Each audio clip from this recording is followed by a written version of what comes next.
90 minutes business, l'invité. De retour dans 90 minutes business avec Jean-Marc Daniel, Pierre Kupferman qui nous a rejoint. Bonjour Pierre. Et notre invité ce midi, bonjour Fabien Versavo. Bonjour. Merci d'être là. Vous êtes le PDG de Rakuten France, l'ex-Prime Minister avant de devenir japonais. Et à un petit mois de Noël, vous avez sondé les Français sur leurs intentions d'achat en plein débat autour des vendeurs. Et vous nous dites, d'après les conclusions de votre baromètre, que le pouvoir d'achat passe très clairement avant les considérations écologiques. Avant de rentrer dans votre baromètre, d'ailleurs, qu'est-ce que vous pensez de ce spot de pub sur les dévendeurs ? Écoutez, je pense que le rôle des pouvoirs publics et évidemment du ministre, c'est de sensibiliser les consommateurs à adopter des comportements plus responsables en matière de communication. Donc sur le fond, je vais pas dire... En matière de consommation. En matière de consommation. Sur le fond, je trouve que l'objectif est louable. Sur la forme, je trouve en effet que la campagne dans son exécution n'était pas à propos et le retrait était la bonne décision. Ah bah c'est très clair. Votre réponse est très claire, vous ne tournez pas autour du pot. Alors, on passe à votre baromètre, puisqu'effectivement vous avez dit ce que vous aviez à dire sur ce spot de pub. Ce qui ressort de votre enquête, c'est que le respect du budget est la priorité pour 77% des Français. Donc là, c'est écrasant. Respecter ses finances privées passe avant les considérations écologiques là, pour ce Noël. Alors, ce Noël est un peu particulier, effectivement, parce que depuis 12 à 18 mois, on a vu monter dans tous les baromètres la préoccupation du pouvoir d'achat comme étant le premier item. Ceci étant, en même temps, les consommateurs français nous disent à 86% qu'ils souhaitent changer leur comportement d'achat et devenir plus responsables. Donc on voit bien qu'on est face à deux forces au moment de l'acte d'achat. Et le troisième point finalement qui ressort de l'étude, c'est la montée de la seconde main. Parce que face à cette question d'un pouvoir d'achat et d'un budget Noël qui est légèrement stable par rapport à l'année dernière, voire en retrait, autour de 200 €, selon notre baromètre. Ça, c'est un chiffre un peu en retrait ? Très légèrement en retrait. Voilà. Selon les catégories, vous avez un écart type, mais on va dire en moyenne... Ça, c'est pour les gens d'ailleurs qui ont un budget. Parce qu'il y a des gens qui sont entre guillemets open bar. Et pour ceux qui se fixent un budget, en moyenne, c'est 200 €. C'est 200 € et il est plus contraint évidemment chez les jeunes. Oui, bien sûr.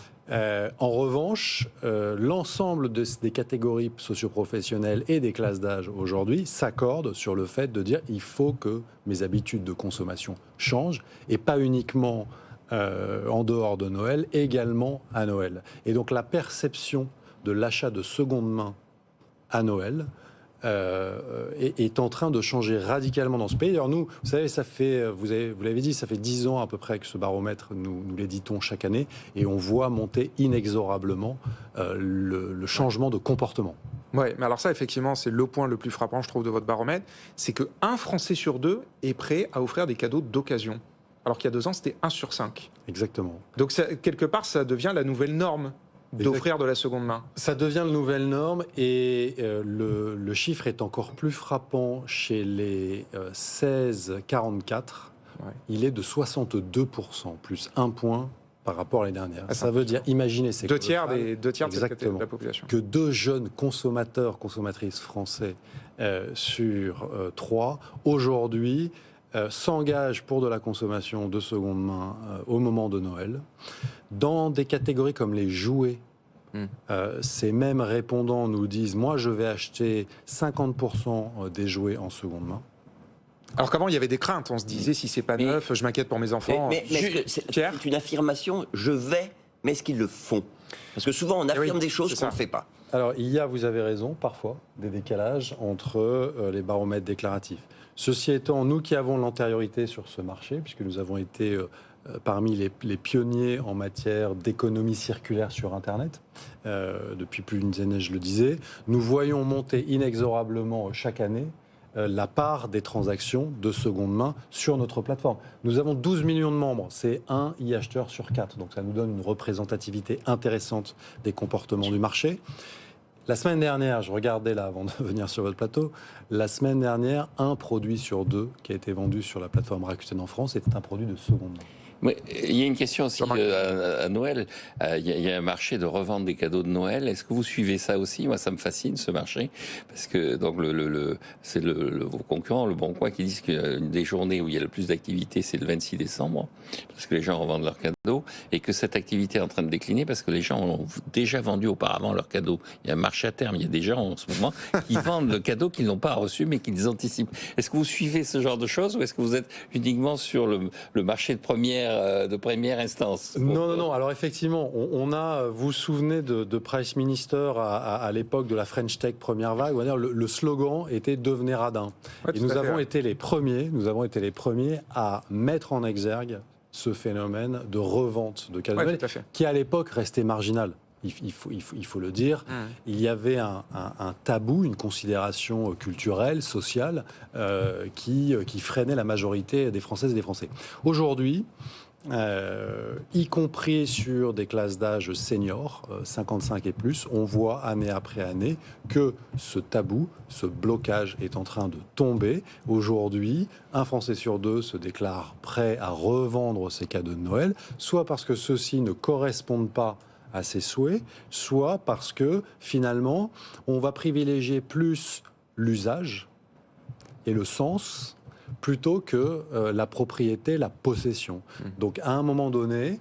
Oui, ou l'argent, tout simplement, récupérer de l'argent. Et évidemment, les objets que vous n'utilisez pas, c'est du pouvoir d'achat qui dort dans votre placard. Voilà, exactement. Mais alors, est-ce qu'il y a, par rapport à cette revente des cadeaux de Noël, il n'y a que les Français qui sont radins ou vous l'observez dans d'autres pays?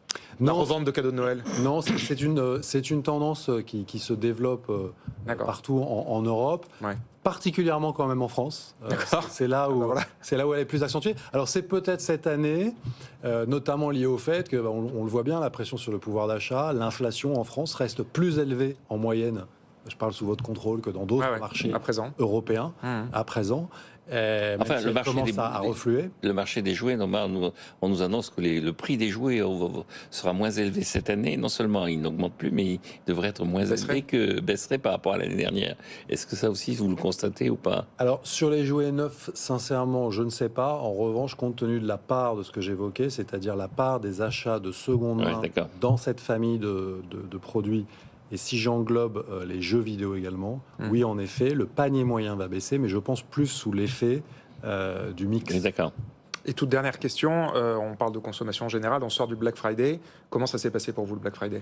Alors, il y a toujours cette euphorie ou est-ce que c'est rentré un peu dans le rang maintenant? Est-ce que les gens se sont lassés et l'euphorie est retombée, on va dire? Si vous voulez, ce que je note sur le Black Friday, et par rapport à votre question en préambule, c'est qu'il y a le Black Friday aujourd'hui se substitue aux achats de Noël. Ouais. Il y a 10 ans, le pic de consommation en France était en décembre. Aujourd'hui, c'est en novembre. Pourquoi? Parce que les consommateurs ont bien compris que la campagne de Black Friday était celle qui proposait les remises les plus importantes. Et par ailleurs, il y a aussi un sujet de disponibilité des produits. Plus vous achetez tard, proche de Noël, plus vous prenez le risque que les références les plus demandées dans les cours de récréation ne soient plus disponibles. Donc ce facteur-là, et le travail qu'ont fait les anciennes ou les plateformes d'e-commerce, a amené la consommation à se déplacer.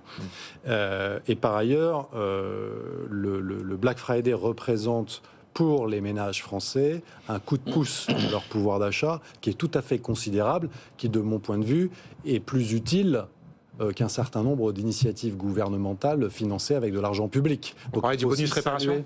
Pardon ? Vous pensez au bonus réparation ? Alors, la réparation, je la mets de côté, mais l'ensemble des aides pour défendre le pouvoir d'achat, si vous voulez, là, ce sont les acteurs privés, les acteurs du e-commerce, les acteurs du commerce physique qui mettent en place des promotions extrêmement agressives, qui travaillent sur leur efficacité opérationnelle pour pouvoir réduire leurs marges et rendre du pouvoir d'achat aux consommateurs. Ouais. Bon, et ça, c'est essentiel. Gagnant-gagnant. Bon, ce sera le mot de la fin. Merci beaucoup Fabien Versavo d'être venu nous voir ce midi, PDG de Rakuten France. On en sait un peu plus sur les intentions d'achat des Français pour ce Noël.